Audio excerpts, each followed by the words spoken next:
ప్రభుత్వం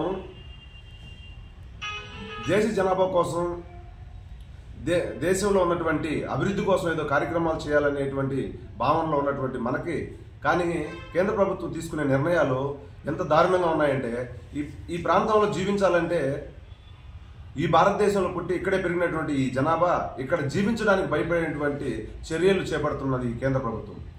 మరి వీటిని తిప్పికొట్టాల్సిన బాధ్యత మనందరి మీద లేదా? ఆదివాసీలు పోరాటం చేస్తున్నారు జీవించడం కోసం. వీళ్ళు ఇక్కడే పుట్టారు, ఇక్కడే పెరిగారు. ఎప్పటి నుంచో ఎన్నో వందల ఏళ్ల నుంచి ఈ భూమి మీద పెరిగినటువంటి ఈ ఆదివాసీల్ని ఈ ప్రైవేటీకరణ చేయాలి, అలాగే కార్పొరేట్లకి అక్కడ ఉన్నటువంటి అటవీ సంపదని, ఖనిజ సంపదని మొత్తాన్ని కట్టబెట్టాలంటే ఒక దురుద్దేశంతో ఈ కేంద్ర ప్రభుత్వం అక్కడ ఉన్నటువంటి అడవుల్లో నివసిస్తున్నటువంటి ఆదివాసీల్ని పూర్తిగా తరిమివేయాలి కాదు, పూర్తిగా నిర్మూలించాలి అనేటువంటి కార్యక్రమం చేస్తుంది. కాబట్టి ఇది చాలా దుర్మార్గం. మనం ఎన్నుకున్నటువంటి ప్రభుత్వాలైనా ఇవి, మనం ఎన్నుకున్నటువంటి ప్రభుత్వాలు మనల్ని కాపాడాల్సింది పోయేసి ఈరోజు మనల్ని భక్షించేటువంటి కార్యక్రమం చేయడం చాలా దుర్మార్గం. భారతదేశానికి కాపలా కాయాల్సినటువంటి ఈ పోలీసులు, ఈ ఆర్మీ, వీళ్ళందరూ కూడా కలిసి ఈ మధ్య భారతంలో ఉన్నటువంటి ఈ ఆదివాసీల మీద జులుం ప్రదర్శిస్తూ వాళ్ళకి నక్సలైట్లు అనే పేర్లు పెట్టి మావోయిస్టులు అని చెప్పేసి వాళ్ళని హత్యలు చేయడం, ఎన్కౌంటర్లు చేయడం. ఈ గవర్నమెంట్ లెక్కల ప్రకారమే జనవరి నుంచి ఇప్పటి వరకు చూస్తే 192 మంది జనాభాని, 192 మంది ఆదివాసీల్ని అత్తిగావించబడ్డారని చెప్పారు. మరి ఎవరు వీళ్ళని చంపారు? ప్రభుత్వమే కదా. వీళ్ళు ఎందుకు ఇలా ఎన్కౌంటర్లు చేస్తున్నారంటే వీళ్ళు చెప్పడం ఏంటి? మావోయిస్టులని అరికట్టడం కోసం, అలాగే నక్సలైట్లు తరిమివేసే కార్యక్రమంలో భాగంగా అక్కడ అలాంటివి జరుగుతుందంటున్నారు. ఇది నిజంగా నమ్మదగిన విషయమేనా?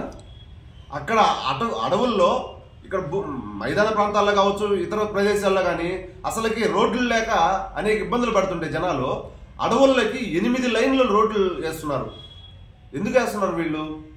8 లైన్ల రోడ్లు అవసరమా అడవుల్లో నివసించే జనాభాకి?